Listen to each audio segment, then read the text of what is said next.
ರಾಜ್ಯ ಸರ್ಕಾರದ ಪ್ರತಿಭಟನೆಗೆ ಮಣಿದ ಕೇಂದ್ರ ಇದಕ್ಕೆ ಸಂಬಂಧಪಟ್ಟಂತೆ ಬ್ರೇಕಿಂಗ್ ಬರ್ತಾ ಇದೆ ನೋಡ್ಕೊಂಡು ಬರೋಣ.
ರಾಜ್ಯ ಸರ್ಕಾರದ ಪ್ರತಿಭಟನೆಗೆ ಮಣಿದ ಕೇಂದ್ರ, ಕೊನೆಗೂ ಬರ ಪರಿಹಾರವನ್ನ ನೀಡಿದ ಕೇಂದ್ರ ಸರ್ಕಾರ.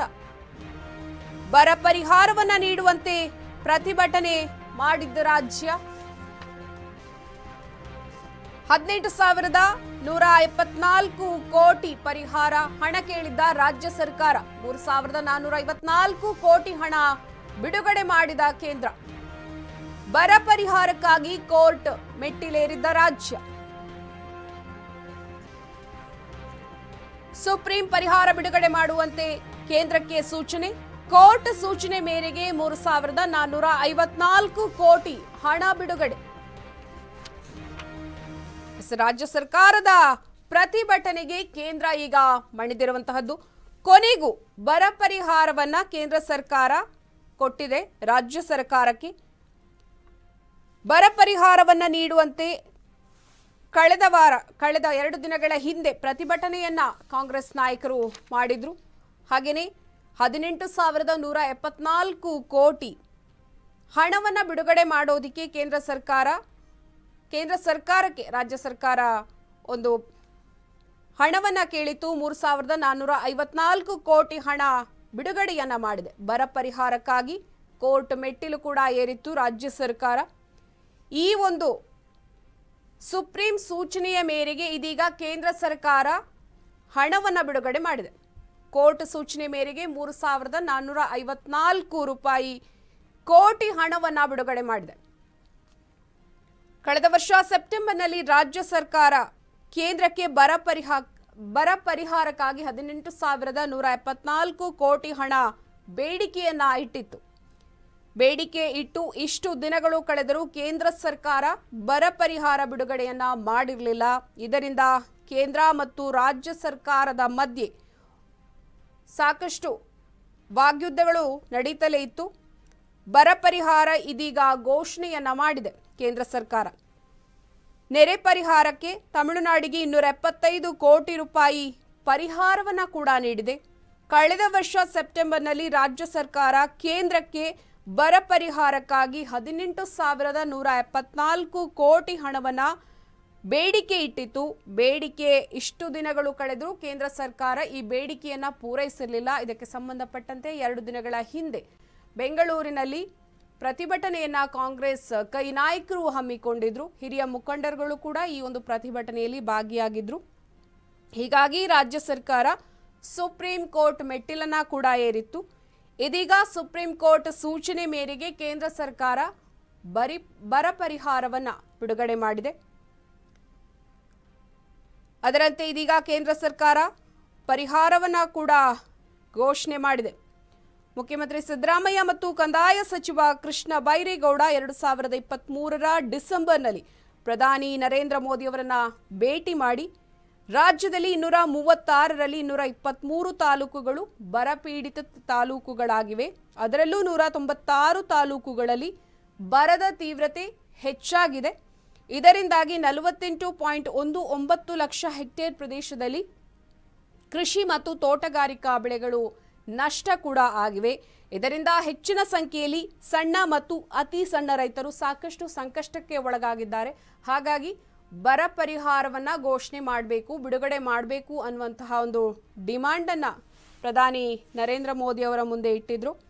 ಹೀಗಾಗಿ ಶೀಘ್ರವೇ 18,174 ಕೋಟಿ ಹಣವನ್ನ ಬಿಡುಗಡೆ ಮಾಡಿದೆ. ಇದಕ್ಕೆ ಸಂಬಂಧಪಟ್ಟಂತೆ ಹೆಚ್ಚಿನ ಅಪ್ಡೇಟ್ಸ್ ಅನ್ನ ಕೊಡೋದಿಕ್ಕೆ ಡೆಸ್ಕ್ ಲೈವ್ ನಿಂದ ನೇರ ಸಂಪರ್ಕದಲ್ಲಿದ್ದಾರೆ ಅಶ್ವಥ್. ಅಶ್ವಥ್, ಬರ ಪರಿಹಾರವನ್ನ ಕೇಂದ್ರ ಸರ್ಕಾರ ಇದೀಗ ಬಿಡುಗಡೆ ಮಾಡಿದೆ. ಸಾಕಷ್ಟು ಪ್ರತಿಭಟನೆಯ ನಂತರ ಕೇಂದ್ರ ಸರ್ಕಾರ ಎಚ್ಚೆತ್ತುಕೊಂಡು ಇದೀಗ ಬರ ಪರಿಹಾರಕ್ಕೆ ಅಂತ ಹಣವನ್ನ ಬಿಡುಗಡೆ ಮಾಡಿರುವಂತದ್ದು. ಕೊನೆಗೂ ಬರ ಪರಿಹಾರವನ್ನ ಕೇಂದ್ರ ಸರ್ಕಾರ ಬಿಟ್ಟುಕೊಟ್ಟಿದೆ. ಏನಿದೆ ಒಂದು ಅಪ್ಡೇಟ್ಸ್? ಖಂಡಿತ ಪಲ್ಲವಿ, ಕೊನೆಗೂ ಕೂಡ ಕೇಂದ್ರ ಸರ್ಕಾರ ಬರ ಪರಿಹಾರದ ವಿಚಾರದಲ್ಲಿ ಹಣವನ್ನು ಈಗ ಬಿಡುಗಡೆ ಮಾಡಿರುವಂಥದ್ದು. ಅಂದರೆ ಇಲ್ಲಿವರೆಗೂ ಸುಮಾರು ಕಳೆದ 7 ತಿಂಗಳಿಂದಲೂ ಕೂಡ ಬರ ಪರಿಹಾರದ ಹಣಕ್ಕಾಗಿ ರಾಜ್ಯ ಸರ್ಕಾರ ಕೇಂದ್ರ ಸರ್ಕಾರವನ್ನು ಪ್ರಶ್ನೆ ಮಾಡ್ತಲೇ ಇತ್ತು. ಅಂದರೆ ಯಾವಾಗ ನೀವು ಹಣವನ್ನು ಬಿಡುಗಡೆ ಮಾಡ್ತೀರಾ ಅಂತೇಳಿ ಪ್ರಶ್ನೆಯನ್ನು ಮಾಡ್ತಾ ಇತ್ತು. ಜೊತೆಗೆ ಪ್ರತಿಭಟನೆಯನ್ನು ಕೂಡ ಮಾಡಿತ್ತು. ಆದರೆ ಎಲ್ಲೋ ಒಂದು ಕಡೆ ಪ್ರತಿಭಟನೆಯ ಜೊತೆ ಸುಪ್ರೀಂ ಕೋರ್ಟ್ ಮೆಟ್ಟಿಲೇರುವಂತಹ ಒಂದು ಕೆಲಸವನ್ನು ರಾಜ್ಯ ಸರ್ಕಾರ ಮಾಡ್ತು. ಸೊ ಹಾಗಾಗಿ ಸುಪ್ರೀಂ ಕೋರ್ಟ್ ಮೆಟ್ಟಿಲ ಏರಿದ ಮೇಲೆ ಕೊನೆಗೆ ಎಲ್ಲೋ ಒಂದು ಕಡೆ ಕೇಂದ್ರ ಸರ್ಕಾರ ಈಗ ಎಚ್ಚೆತ್ತುಕೊಂಡಿರುವಂಥದ್ದು. ಅಂದರೆ ರಾಜ್ಯ ಸರ್ಕಾರ ಸುಮಾರು 18.171 ಕೋಟಿ ಹಣವನ್ನು ಬರ ಪರಿಹಾರಕ್ಕೆ ನೀವು ಬಿಡುಗಡೆಯನ್ನು ಮಾಡಬೇಕು ಅಂತೇಳಿ ಒಂದು ಡಿಮ್ಯಾಂಡನ್ನು ಕೇಂದ್ರ ಸರ್ಕಾರದ ಬಳಿ ಮನವಿಯನ್ನು ಕೂಡ ಮಾಡಿಕೊಂಡಿದ್ರು. ಆದರೆ ಎಲ್ಲೋ ಒಂದು ಕಡೆ ಕೇಂದ್ರ ಸರ್ಕಾರ ಕಳೆದ 7 ತಿಂಗಳಿಂದಲೂ ಕೂಡ ಬರ ಪರಿಹಾರದ ಹಣವನ್ನು ಬಿಡುಗಡೆ ಮಾಡೋದ್ರಲ್ಲಿ ಎಲ್ಲೋ ಒಂದು ಕಡೆ ಮೀನಾಮೇಷವನ್ನು ಎಣಿಸ್ತಾ ಇತ್ತು. ಸೊ ಹಾಗಾಗಿ ಇದು ಎಲ್ಲೋ ಒಂದು ಕಡೆ ರಾಜ್ಯ ಸರ್ಕಾರಕ್ಕೆ ಸಾಕಷ್ಟು ತಲೆನೋವಾಗಿ ಪರಿಣಮಿಸಿತು. ಜೊತೆಗೆ ರಾಜ್ಯದಲ್ಲೂ ಕೂಡ ಕಾಂಗ್ರೆಸ್ ಸರ್ಕಾರ ಅಧಿಕಾರಕ್ಕೆ ಬಂದದಿಂದಲೂ ಕೂಡ ಎಲ್ಲ ಒಂದು ಕಡೆ ಮಳೆ ಕಂಪ್ಲೀಟಾಗಿ ಆಗ್ತಾ ಇರಲಿಲ್ಲ. ಅಂದರೆ ಮಳೆ ಇಲ್ಲದೆ ಕಾರಣಕ್ಕೋಸ್ಕರ ರೈತರು ಕಂಪ್ಲೀಟಾಗಿ ಎಲ್ಲ ಒಂದು ಕಡೆ ಕುಸಿದು ಹೋಗಿದ್ರು. ಅಂದರೆ ಯಾವುದೇ ರೀತಿಯಾದಂಥ ಒಂದು ಕಂಪ್ಲೀಟಾಗಿ ಒಂದು ಬೆಳೆ ಇಲ್ಲ, ಮತ್ತು ದುಡ್ಡಿಲ್ಲ, ಈ ರೀತಿಯಾದಂಥ ಒಂದು ಪರಿಸ್ಥಿತಿ ರೈತರಲ್ಲಿ ಕೂಡ ಆ ರೀತಿಯಾದಂಥ ಒಂದು ವಾತಾವರಣ ಕೂಡ ಕ್ರಿಯೇಟ್ ಆಗಿತ್ತು. ಆದರೆ ಎಲ್ಲೋ ಒಂದು ಕಡೆ ಇದನ್ನು ಅರಿತಂತಹ ರಾಜ್ಯ ಸರ್ಕಾರ ಕೇಂದ್ರಕ್ಕೆ ಮನವಿಯನ್ನು ಕೂಡ ಮಾಡಿದ್ರು.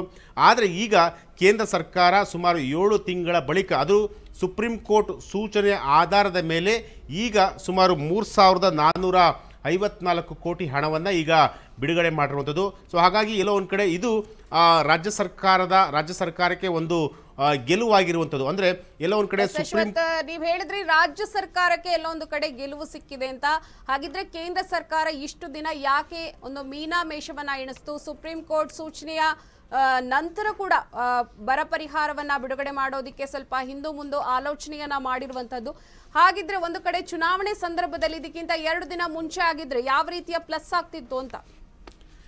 ಖಂಡಿತ ಇಲ್ಲಿ ಕೇಂದ್ರ ಸರ್ಕಾರ ರಾಜ್ಯ ಸರ್ಕಾರದ ವಿಚಾರದಲ್ಲಿ ಅಥವಾ ಬರ ಪರಿಹಾರದ ವಿಚಾರದಲ್ಲಿ ಸ್ವಲ್ಪ ಮಟ್ಟಿಗೆ ತಾರತಮ್ಯವನ್ನು ಮಾಡಿದೆ ಅನ್ನೋದು ಇಲ್ಲಿ ಮೇಲ್ನೋಟಕ್ಕೆ ಸಾಬೀತಾಗಿರುವಂಥದ್ದು. ಯಾಕೆಂತಂದರೆ ಸುಮಾರು 7 ತಿಂಗಳಿಂದಲೂ ಕೂಡ ಬರ ಪರಿಹಾರದ ಹಣವನ್ನು ಬಿಡುಗಡೆ ಮಾಡಬೇಕು ಅಂತೇಳಿ ಏನು ಕಾಂಗ್ರೆಸ್ನ ನಾಯಕರುಗಳು ಬೀದಿಗಿಳಿದು ಹೋರಾಟವನ್ನು ಕೂಡ ಮಾಡಿದರು. ಜೊತೆಗೆ ಕೋರ್ಟ್ ಮೆಟ್ಟಿಲು ಏರಿದ ನಂತರವೇ ಹಣವನ್ನು ಬಿಡುಗಡೆ ಮಾಡೋದಕ್ಕೆ ಕೇಂದ್ರ ಸರ್ಕಾರ ಈಗ ಒಂದು ಸೂಚನೆಯನ್ನು ಕೊಟ್ಟಿರುವಂಥದ್ದು. ಈಗ ಸುಮಾರು 3,454 ಕೋಟಿ ಹಣವನ್ನು ಈಗ ಬಿಡುಗಡೆ ಮಾಡಿರುವಂಥದ್ದು. ಅಂದರೆ ಇದನ್ನು ಚುನಾವಣೆಗೂ ಮುಂಚಿತವಾಗಿ ಏನಾದರೂ 3,454 ಕೋಟಿ ಹಣವನ್ನು ಬಿಡುಗಡೆ ಮಾಡಿದರೆ ಖಂಡಿತವಾಗ್ಲೂ BJPಗೆ ಒಂದು ರೀತಿಯಲ್ಲಿ ಪ್ಲಸ್ ಆಗ್ತಿತ್ತು ಅಂತ ಹೇಳ್ಬೋದು. ಯಾಕೆಂತಂದರೆ ಎಲ್ಲೋ ಒಂದು ಕಡೆ ಚುನಾವಣೆಯ ಸಂದರ್ಭದಲ್ಲಿ ಹಣವನ್ನು ಬಿಡುಗಡೆ ಮಾಡಿದರೆ ಈ ಒಂದು ಲೋಕಸಭಾ ಚುನಾವಣೆಯಲ್ಲಿ ಒಂದಿಷ್ಟು ಸೀಟುಗಳು ಅಥವಾ ಒಂದಿಷ್ಟು ಮತಗಳನ್ನು ಸೆಳೆಯೋದಕ್ಕೆ ಕೇಂದ್ರ ಸರ್ಕಾರ ಒಂದಷ್ಟು ಅಂದರೆ ಆ ರೀತಿಯಾದಂತಹ ಒಂದು ಮುತುವರ್ಜಿಯನ್ನು ವಹಿಸ್ಬೋದಾಗಿತ್ತು. ಆದರೆ ಎಲ್ಲೋ ಒಂದು ಕಡೆ ಲೋಕಸಭಾ ಚುನಾವಣೆ ಆದ ನಂತರ ಈಗ ಏನು 14 ಕ್ಷೇತ್ರಗಳಿಗೆ ಚುನಾವಣೆ ಆಯಿತು. ಇನ್ನು ಉಳಿದಂಥ ಕ್ಷೇತ್ರಗಳಿಗೆ ಮತ್ತೆ ಏನು 2ನೇ ಹಂತದ ಚುನಾವಣೆ ಕೂಡ ನಡೆಯುತ್ತೆ. ಸೊ 2ನೇ ಹಂತದ ಚುನಾವಣೆಯನ್ನು ದೃಷ್ಟಿಯಲ್ಲೇ ಇಟ್ಕೊಂಡು ಈ ಒಂದು ಹಣವನ್ನು ಬಿಡುಗಡೆ ಮಾಡಿರುವಂಥದ್ದು. ಎಲ್ಲ ಒಂದು ಕಡೆ ಬರ ಪರಿಹಾರ ಅಂದರೆ ಬರ ಜಾಸ್ತಿ ಬಂದಿರೋದು ಉತ್ತರ ಕರ್ನಾಟಕ ಆ ಒಂದು ಭಾಗದಲ್ಲಿ. ಸೊ ಹಾಗಾಗಿ ಆ ಒಂದು ಮತಗಳನ್ನು ಸೆಳೆಯುವಂತಹ ಒಂದು ಕೆಲಸಕ್ಕೆ ಕೇಂದ್ರ ಸರ್ಕಾರ ಈಗ ಈ ರೀತಿಯಾದಂಥ ಒಂದು ಹಣವನ್ನು ಬಿಡುಗಡೆ ಮಾಡಿ ಎಲ್ಲ ಒಂದು ಕಡೆ ಕಣ್ಣು ಒರೆಸುವಂಥ ಒಂದು ತಂತ್ರಗಾರಿಕೆಯನ್ನು ಮಾಡ್ತಾ ಅನ್ನೋದು ಕೂಡ ಇಲ್ಲಿರುವಂಥ ಪ್ರಶ್ನೆ. ಯಾಕೆಂತಂದರೆ ಇಷ್ಟು ದಿನಗಳ ಕಾಲ ಬರ ಪರಿಹಾರ ಬಿಡುಗಡೆ ಮಾಡಿ ಅಂತೇಳಿ ಸಾಕಷ್ಟು ಬಾರಿ ಕೂಡ ಕೇಂದ್ರ ಸರ್ಕಾರದ ಬಳಿ ಮನವಿ ಮಾಡಿಕೊಂಡ್ರೂ ಕೂಡ ಗೋಗಿರಿದ್ರು ಕೂಡ ಕೇಂದ್ರ ಸರ್ಕಾರ ಅಷ್ಟು ಮುತುವರ್ಜಿಯನ್ನು ವಹಿಸ್ತಿರಲಿಲ್ಲ. ಆದರೆ ಈಗ ಇದ್ದಕ್ಕಿದ್ದಂತೆ ಇವತ್ತು ಬಿಡುಗಡೆಯನ್ನು ಮಾಡಿರೋದು ನೋಡಿದ್ರೆ ಎಲ್ಲ ಒಂದು ಕಡೆ ಎರಡನೇ ಹಂತದ ಮತದಾನ ಏನಿದೆಯೋ ಆ ಒಂದು ಮತದಾನಕ್ಕೆ ಇದು ಎಲ್ಲ ಒಂದು ಕಡೆ ಪೂರಕವಾಗಿರುವಂಥದ್ದು. ಅಂದರೆ ಎಲ್ಲ ಒಂದು ಕಡೆ ಕೇಂದ್ರ ಸರ್ಕಾರದ ವಿರುದ್ಧ ಈಗಾಗಲೇ ಒಂದಷ್ಟು ವಿರುದ್ಧವಾದಂಥ ಒಂದು ಅಲೆಗಳು ಕೂಡ ಇದ್ದಿತ್ತು ರಾಜ್ಯದಲ್ಲಿ. ಸೊ ಹಾಗಾಗಿ ಅದನ್ನು ಸರಿಪಡಿಸೋದಕ್ಕೋಸ್ಕರ ಒಂದು ಸಾಫ್ಟ್ ಕಾರ್ನರ್ನ ಕ್ರಿಯೇಟ್ ಮಾಡೋದಕ್ಕೋಸ್ಕರ ಈ ಹಣವನ್ನು ಈಗ ಬಿಡುಗಡೆ ಮಾಡಿರುವಂಥದ್ದು. ಸೊ ಹಾಗಾಗಿ ಎಲ್ಲ ಒಂದು ಕಡೆ ನಾವೀಗ ನೋಡೋದಾದ್ರೆ ಕೇಂದ್ರ ಸರ್ಕಾರದಿಂದ ಹಣ ಬಿಡುಗಡೆ ಆಯಿತು, ಮತ್ತೊಂದು ಕಡೆ ಕಾಂಗ್ರೆಸ್ ಕೈ ನಾಯಕರ ಪ್ರತಿಭಟನೆಗೆ ಒಂದು ಒಳ್ಳೆಯ ಒಂದು ಪರಿಹಾರ ಸಿಕ್ತು ಅಂತಾನೆ ಹೇಳ್ಬೋದು. ಆದ್ರೆ ಇದು ಯಾವ ರೀತಿಯಾಗಿ ಕೇಂದ್ರ ಸರ್ಕಾರದಿಂದ ಬಂದಂತಹ ಈ ಒಂದು ಬರ ಪರಿಹಾರ ಈಗ ರೈತರಿಗೆ ಎಷ್ಟು ದಿನಗಳ ನಂತರ ಸಿಗುವಂತಹ ಸಾಧ್ಯತೆ ಇದೆ, ಅಥವಾ ಬೊಕ್ಕಸವನ್ನ ತುಂಬಿಸಿಕೊಂಡು ಅಲ್ಲೇ ಗಟ್ಟಿ ಮಾಡ್ಕೊಳ್ತಾರ ಹೇಗೆ? ಅಂದರೆ ಈಗಷ್ಟೇ, ಅಂದರೆ ಇವತ್ತು ಅಷ್ಟೇ ಏನು ಕೇಂದ್ರ ಸರ್ಕಾರ ಒಂದು ಹಣವನ್ನು ಬಿಡುಗಡೆ ಮಾಡಿರುವಂಥದ್ದು. ಅದಾದ ನಂತರ ಹಣವನ್ನು ರಾಜ್ಯಕ್ಕೆ ತರುವಂತಹ ಒಂದು ಕೆಲಸವನ್ನು ಈಗ ರಾಜ್ಯ ಸರ್ಕಾರ ಮಾಡಬೇಕು. ಅಂದರೆ ಅದಕ್ಕೆ ಒಂದಷ್ಟು ನಿಯಮಗಳು ಕೂಡ ಇರ್ತವೆ. ಅಂದರೆ ಯಾವ ರೀತಿ ಹಣವನ್ನು, ಅಂದರೆ ಅಟ್ ಎ ಟೈಮು 3400 ಕೋಟಿಯನ್ನು ಅಟ್ ಎ ಟೈಮು ಬಿಡುಗಡೆ ಮಾಡ್ತಾರಾ, ಅಥವಾ ಹಂತ ಹಂತವಾಗಿ ಏನಾರು ಬಿಡುಗಡೆ ಮಾಡ್ತಾರಾ, ಅಥವಾ ಎಲ್ಲಿ ಬರಪೀಡಿತ ಪ್ರದೇಶಗಳು ಅಂತ ಹೇಳಿ ಈಗಾಗಲೇ ಏನು ಒಂದೊಂದು ಕೇಂದ್ರದಿಂದ ಬಂದಂತಹ ಒಂದು ನಿಯೋಗ ಏನಿದೆಯೋ ಆ ಒಂದು ನಿಯೋಗ ಕೊಟ್ಟಂತಹ ಒಂದು ರಿಪೋರ್ಟ್ ಏನಿದೆಯೋ ಆ ರಿಪೋರ್ಟ್ ಆಧಾರದ ಮೇಲೆ ಹಂತ ಹಂತವಾಗಿ ಹಣವನ್ನು ಬಿಡುಗಡೆ ಮಾಡ್ತಾರಾ, ಅಥವಾ ಒಂದೇ ಸಲ 3444 ಕೋಟಿಯನ್ನು ಒಂದೇ ಸಲ ಬಿಡುಗಡೆ ಮಾಡ್ತಾರಾ ಅನ್ನೋದು ಕೂಡ ಕಾಯ್ದು ನೋಡಬೇಕಾಗಿದೆ. ಯಾಕೆಂದರೆ ಕೇವಲ ಇವತ್ತಷ್ಟೇ ಒಂದು ನೋಟಿಫಿಕೇಶನ್ ಬಂದಿರುವಂಥದ್ದು. ಅಂದರೆ ಜಸ್ಟ್ ಇಷ್ಟು ಹಣವನ್ನು ನಾವು ಬರ ಪರಿಹಾರಕ್ಕೆ ನಾವು ಹಣವನ್ನು ಬಿಡುಗಡೆ ಮಾಡ್ತೀವಿ ಅಂತೇಳಿ ಕೇಂದ್ರ ಈಗ ಬಿಡುಗಡೆ ಮಾಡಿರೋದು. ಅದನ್ನು ಯಾವ ರೀತಿಯಾಗಿ ಬಿಡುಗಡೆ ಮಾಡ್ತಾರೆ, ಹಂತ ಹಂತವಾಗಿ ಬಿಡ್ತಾರಾ ಅಥವಾ ಒಂದೇ ಸಲ ಬಿಡುಗಡೆ ಮಾಡ್ತಾರಾ, ಅದನ್ನು ಕೂಡ ಮುಂದಿನ ದಿನಗಳಲ್ಲಿ ಎಲ್ಲ ಒಂದು ಕಡೆ ಕಾದು ನೋಡಬೇಕಾಗಿದೆ. ಜೊತೆಗೆ ಎಲ್ಲ ಒಂದು ಕಡೆ ಈ ಒಂದು ಬರ ಪರಿಹಾರದ ಹಣವನ್ನು ತರೋದಕ್ಕೆ ರಾಜ್ಯ ಸರ್ಕಾರ ಅಥವಾ ಕಂದಾಯ ಸಚಿವರಾಗಿದ್ದಂಥ ಕೃಷ್ಣ ಬೈರೇಗೌಡರು ಸಾಕಷ್ಟು ಶ್ರಮವನ್ನು ಕೂಡ ವಹಿಸಿದ್ರು. ಜೊತೆಗೆ ಅದರಲ್ಲೂ ಏನು ಸುಪ್ರೀಂ ಕೋರ್ಟ್ ಮೆಟ್ಟಿಲು ಹೇರುವ ತನಕ ಈ ಹಣವನ್ನು ಬಿಡುಗಡೆ ಮಾಡಿರಲ್ಲ. ಸೊ ಎಲ್ಲ ಕಡೆ ಸುಪ್ರೀಂ ಕೋರ್ಟ್ ಡೈರೆಕ್ಷನ್ ಆಧಾರದ ಮೇಲೆ ಈಗ ಹಣವನ್ನು ಬಿಡುಗಡೆ ಮಾಡಿರುವಂಥದ್ದು. ಸೊ ಹಾಗಾಗಿ ಎಲ್ಲ ಒಂದು ಕಡೆ ರಾಜ್ಯ ಸರ್ಕಾರಕ್ಕೆ ಇದೊಂದು ಹೆಮ್ಮೆಯ ವಿಚಾರ ಅಂದ್ರೂ ಕೂಡ ತಪ್ಪಾಲಿಕ್ಕಿಲ್ಲ. ಧನ್ಯವಾದ ನಿಮ್ಮೆಲ್ಲ ಅಪ್ಡೇಟ್ಸ್ಗಾಗಿ ಅಶ್ವಥ್. ರಾಜ್ಯ ಸರ್ಕಾರದ ಪ್ರತಿಭಟನೆಗೆ ಕೇಂದ್ರ ಸರ್ಕಾರ ಇದೀಗ ಮಣಿದಿದೆ. ಕೊನೆಗೂ ಬರ ಪರಿಹಾರವನ್ನ ಕೇಂದ್ರ ಸರ್ಕಾರ ಬಿಡುಗಡೆ ಮಾಡಿದೆ. ರಾಜ್ಯ ಸರ್ಕಾರಕ್ಕೆ ಬರ ಪರಿಹಾರ ನೀಡುವಂತೆ ಪ್ರತಿಭಟನೆಯನ್ನ ಮಾಡಿದ್ದ ರಾಜ್ಯ ಸರ್ಕಾರ ಇದೀಗ 18,171 ಕೋಟಿ ಪರಿಹಾರವನ್ನ ಬಿಡುಗಡೆ ಮಾಡಿದೆ. ಜೊತೆಗೆ ಸುಪ್ರೀಂ ಕೋರ್ಟ್ನ ಸೂಚನೆಯ ಮೇರೆಗೆ ಈ ಒಂದು ಹಣವನ್ನ ಬಿಡುಗಡೆ ಮಾಡಿರುವಂತದ್ದು. ಕೋರ್ಟ್ ಸೂಚನೆ ಮೇರೆಗೆ 3,454 ಕೋಟಿ ರೂಪಾಯಿ ಹಣ ಬಿಡುಗಡೆಯಾಗಿದೆ.